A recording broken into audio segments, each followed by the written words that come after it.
ഇനി മുൻപത്തെ കാഴ്ചകളിലേക്കാണ്. കാരണം അവിടെ വഖഫ് അധിനിവേശത്തിനെതിരായ റിലേ സത്യാഗ്രഹ സമരത്തിന് ഐക്യദാർഢ്യം പ്രഖ്യാപിച്ചുള്ള രൂപതയുടെ പ്രതിഷേധം സമരപ്പന്തലിന് പുറത്തേക്ക് കൂടി നീങ്ങുകയാണ്.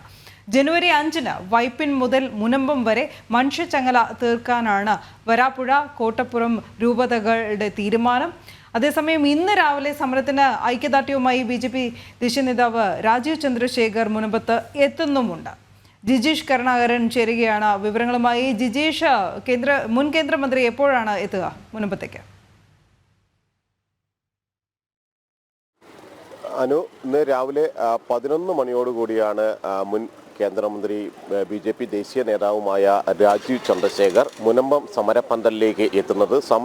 അതായത് സമരത്തെ ഇടത് വലത് മുന്നണികൾ തിരിഞ്ഞു നോക്കുന്നില്ല. ആ സമരത്തിനോട് ഐക്യപ്പെടാനോ ഐക്യദാർഢ്യം പ്രഖ്യാപിക്കാനോ തയ്യാറാകാത്ത ഒരു പശ്ചാത്തലത്തിൽ BJP ഈ ഒരു സമരത്തെ പിന്തുണയുമായി തുടക്കം മുതൽ തന്നെ രംഗത്തുണ്ടായിരുന്നു. അതുമാത്രമല്ല, ഈ സമരം മറ്റൊരു തലത്തിലേക്ക് നീങ്ങുന്നു എന്നത് തന്നെയാണ്. ആ പ്രക്ഷോഭങ്ങൾ അവിടെയുള്ള സമരപ്പന്തലിനും അപ്പുറത്തേക്ക് പുറത്തേക്ക് നീങ്ങുന്ന ഒരു കാഴ്ചയിലേക്ക് തന്നെ പോവുകയും ചെയ്യുന്നു. കാരണം രൂപതകൾ ഇതുവരെ, അത് വരാപ്പുഴ അതിരൂപതയാണെങ്കിലും അടക്കം കോട്ടപ്പുറം രൂപതയാണെങ്കിലും എല്ലാം തന്നെ അവിടെയായിരുന്നു ആ ഒരു സമരപ്പന്തൽ കേന്ദ്രീകരിച്ചുള്ള സമരത്തിനായിരുന്നു നേതൃത്വം നൽകിയിരുന്നത്. എങ്കിൽ അതിൽ നിന്ന് വ്യത്യസ്തമായി ഈ രൂപതകളുടെ, ക്രൈസ്തവ സഭാ രൂപതകളുടെ സമരം പുറത്തേക്ക് ഈ മുനമ്പം പ്രദേശത്ത് നിന്ന് വൈപ്പിൻ മുതൽ മുനമ്പം വരെ മനുഷ്യച്ചങ്ങല 5-ാം തീയതി ജനുവരി 5-ന് തീർത്തുകൊണ്ടുള്ള ഒരു സമരത്തിലേക്ക് നീങ്ങുന്നു. അങ്ങനെ ഒരു ശക്തമായ പ്രതിഷേധങ്ങൾ, പ്രക്ഷോഭങ്ങളിലേക്ക് തന്നെയാണ് അവിടെ മുനമ്പം ജനത കടക്കുകയും ചെയ്യുന്നത്. അതിൻ്റെ ഭാഗമായി കൂടുതൽ സമരപരിപാടികൾ ആസൂത്രണം ചെയ്യുമെന്ന കാര്യം അവർ അറിയിച്ചിട്ടുണ്ട്.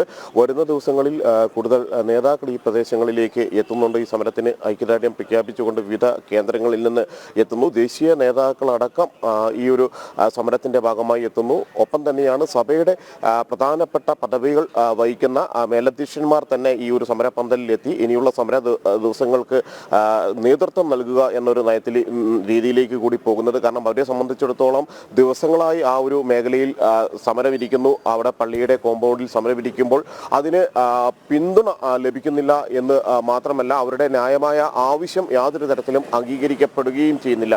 ജുഡീഷ്യൽ കമ്മീഷനെ പ്രഖ്യാപിച്ചിരിക്കുന്നു. 3 മാസമാണ് അതിന് കാലാവധിയായി നൽകിയിരിക്കുന്നത്. എങ്കിൽ കൂടി അതിൻ്റെ നടപടികൾ വൈകാനുള്ള ഒരു സാധ്യതയാണുള്ളത്. നിരവധി ആളുകളിൽ നിന്ന് മൊഴി രേഖപ്പെടുത്തേണ്ടതുണ്ട്.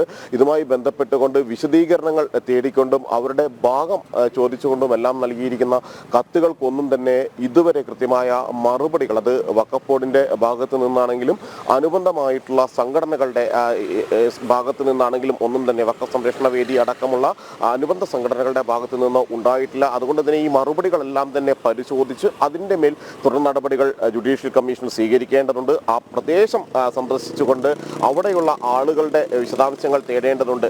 നേരത്തെ നൽകിയിരിക്കുന്ന ഭൂമിയുടെ ആധാരമടക്കമുള്ള കാര്യങ്ങളുടെ പരിശോധനകളാണ് ഈ ഒരു ഘട്ടത്തിൽ പൂർത്തിയാകുന്നത്. അതിൻ്റെ നടപടികളും ഏറെ വൈകാനുള്ള ഒരു സാധ്യത തന്നെയാണ് ഉള്ളത്. അങ്ങനെയെങ്കിൽ ഈ 3 മാസത്തിനുള്ളിൽ സമയബന്ധിതമായി ജുഡീഷ്യൽ കമ്മീഷൻ റിപ്പോർട്ട് സമർപ്പിക്കുക സാധ്യമല്ല. ഒപ്പം തന്നെ ഈ ജുഡീഷ്യൽ കമ്മീഷൻ റിപ്പോർട്ട് വൈകുകയും അതേ ഘട്ടത്തിൽ ഈ സമരത്തിന് അവിടെ സമരമിരിക്കുന്ന ആളുകളുടെ ന്യായമായ ആവശ്യങ്ങൾ അംഗീകരിക്കുന്ന തീരുമാനങ്ങൾ സർക്കാർ തലത്തിൽ ഉണ്ടാകാതിരിക്കുകയും ചെയ്യുന്ന പക്ഷം സമരം കൂടുതൽ ശക്തമായ രീതിയിലേക്കും അത് മറ്റ് പ്രക്ഷോഭങ്ങളിലേക്ക്, ആ സമരപ്പന്തലിൽ നിന്ന് മറ്റു മേഖലകളിലേക്ക് നീങ്ങുന്ന ഒരു പ്രക്ഷോഭത്തിലേക്കും തന്നെയാണ് ഈ ഒരു ഘട്ടത്തിൽ കടക്കുന്നത്. ശരി ജിജീഷ്, എന്തായാലും മുനമ്പത്തെ സമരപ്പന്തലിൽ നിന്ന് പുറത്തേക്ക് പോകുന്ന കാഴ്ച തന്നെയാണ് കാണുന്നത്. വരാപ്പുഴ കോട്ടപ്പുറം രൂപതകളുടെ നേതൃത്വത്തിൽ മനുഷ്യ ചങ്ങല തീർത്തുകൊണ്ട് പ്രതിഷേധിക്കും. ഇന്ന് ദേശീയ നേതാവ് BJPയുടെ ദേശീയ നേതാവ് രാജീവ് ചന്ദ്രശേഖർ സമരപ്പന്തൽ സന്ദർശിക്കുന്നുമുണ്ട്. ജിജീഷ് കരുണാകരനാണ് വിവരങ്ങൾ നൽകിയത്.